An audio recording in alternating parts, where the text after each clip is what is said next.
Danes smo tukaj v Zagorju ob Savi, kjer poteka prvi državni pokal Pumpaj Slovenija z spremljevalnim programom Grbine Sofine, kjer otrokom malo pomagamo do nekih osnovnih znanj in jih pripravimo, da bodo pripravljeni za velike pump treke in bi lahko pumpali, tako mi, ta stari norci. Pump track me je bolj, kar lahko izvajam kakšne trike. Tale šola s Filipom Flisarjem mi je zelo všeč.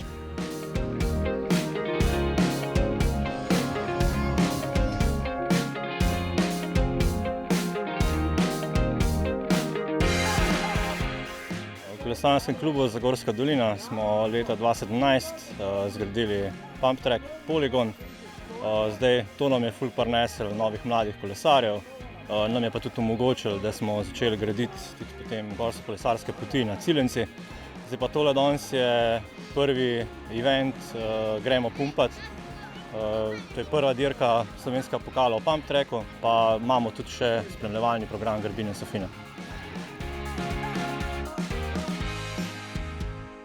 Menimo, da je infrastruktura temelj razvoja športa v vsaki občini, zato smo izjemno veseli, da imamo takšno infrastrukturo, ki mladim omogoča, da se gibljajo, da trenirajo in da osvajajo nove veščine. Današnji dogodek je bil pa še toliko bolj morda tudi promocijskega pomena za vse mlade, ki do sedaj morda niso znali pumpati ali pa niso vedeli, kako se da pumpati.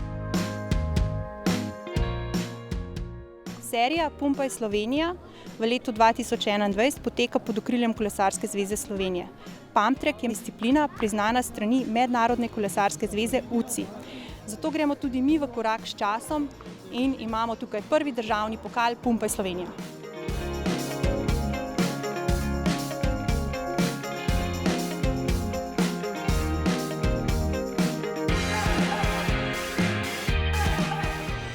Take dirke so zelo fajn, tudi za mlade, da se športajo. Odločil sem se za pump track zato, ker sem iz tukaj. Velikrat sem tukaj, pa se mi je zdelo, da bo dobro šlo, pa je tudi šlo. Najhitrejši danes na pump tracku je za 100. Enkraten dogodek, polno energije. Predvsem sem bil presenečen, kako je takšno medgeneracijsko srečanje v Zagorski dolini, kjer je kolo simbol naše občine, gradi Primoža. Tako da samo lahko rečem moj poklon in zahvala, da ste prišli v Zagorsko dolino in naj se ta zgodba nadaljuje tudi v prihodnje.